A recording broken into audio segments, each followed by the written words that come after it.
안녕하세요, 월치부입니다. 오늘은 우성님의 부의 본능이라는 책을 읽으면서 저의 경험과 함께 여러분들과 공유하고 싶은 내용들 말씀드리겠습니다.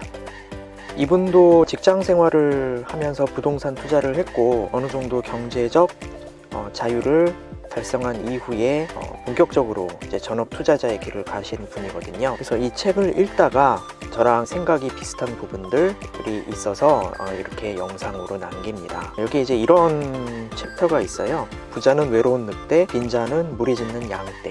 결국은 부자가 되려면 대중을 따르지 않고 고독하게 홀로 남는 것이 좋다. 그러나 인간의 본능 중에는 무리 짓는 본능이 있고, 그래서 우리는 대부분 재테크에서 실패하게 된다 라는 글이 써 있습니다. 그래서 저는 이 글을 보고 정말 맞는 말이다 라는 생각을 했고요.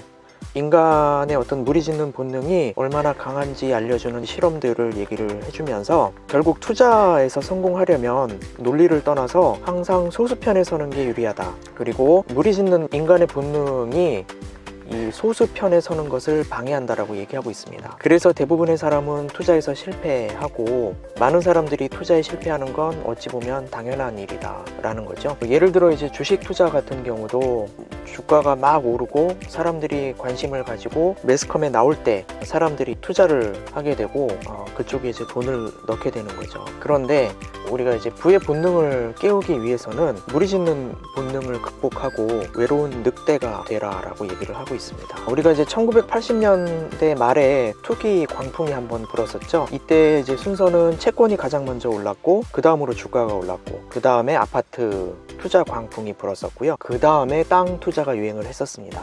그리고 마지막으로 그림 투자가 유행을 했었죠. 투기나 투자의 바람에도 순서가 있는데 해답은 언제나 하나입니다. 바로 황금성이고요. 황금성이 가장 높은 것부터 시작해서 황금성이 낮은 것으로 번져가는 겁니다. IMF 이후에도 같은 순서로 똑같이 올랐고요. 또 2001년부터 불었던 투기 투자 바람도 마찬가지입니다. 먼저 금리가 떨어지고 채권 가격이 급등하고 아파트 가격이 올라가고, 그리고 상가, 토지가 움직이고, 그리고 땅값이 오르기 시작한 때는 투기 바람의 끝이 가까워졌다는 걸 의미하는 거죠. 예를 들어 주식 투자의 경우는 신문에 평범한 사람이 주식으로 돈을 벌었다는 기사가 나거나, 예를 들어 비트코인으로 부자가 된 직원이 나오고, 펀드 매니저가 인기를 끌 때 바로 그때 조심해야 된다고 합니다. 또 인터넷이나 여러 가지 교육 사이트에 돈 버는 비법을 가르쳐 준다라는 광고가 나오면 이때는 이미 천장이라는 신호라고 볼 수 있습니다. 또 기술적인 지표로도 거래량이 크게 느는데요. 이것은 이제 자금력이 풍부한 소심파 주주에게서 돈이 적고 부가 내동하는 주주에게로 주식이 넘어감을 얘기하고 있습니다. 이런 것들이 전부 경계의 신호라고 할 수 있습니다. 이럴 때는 투자를 중지하고 무조건 하차하는 게 좋고요. 아파트의 경우도 마찬가지입니다.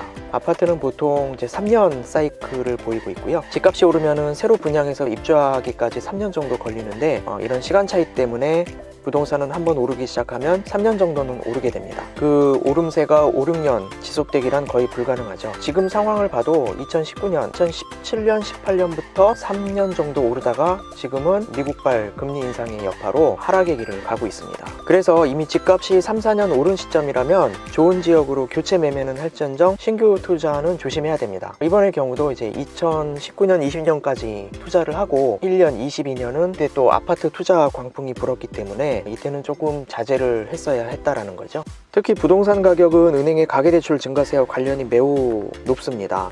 가계대출이 최근에 급증했다면 더욱더 조심해야 됩니다. 모든 사람들이 부동산 박사가 되고 그동안 관심이 없던 사람도 부동산에 관심을 가지게 된다면 이 모든 것들이 바로 경고 신호라고 할 수 있습니다. 일반 대중들은 시세가 바닥일 때 공포감에 질려서 주식을 매도하고, 또 상투일 때 탐욕에 사로잡혀서 주식을 매수합니다. 주식 투자에 가장 성공하는 방법은, 또 간단한 방법은 시장의 피가 낭자할 때 주식을 매수하는 거죠. 그런데 보통 일반 대중들은 그 반대로 실행을 하고 있습니다. 그래서 우리가 재테크에 성공하려면 무리짓는 본능을 피해서 대중들과 다르게 투자를 해야 됩니다. 외국 기업들이 국내 부동산에 투자할 때 기준은 수익성이죠.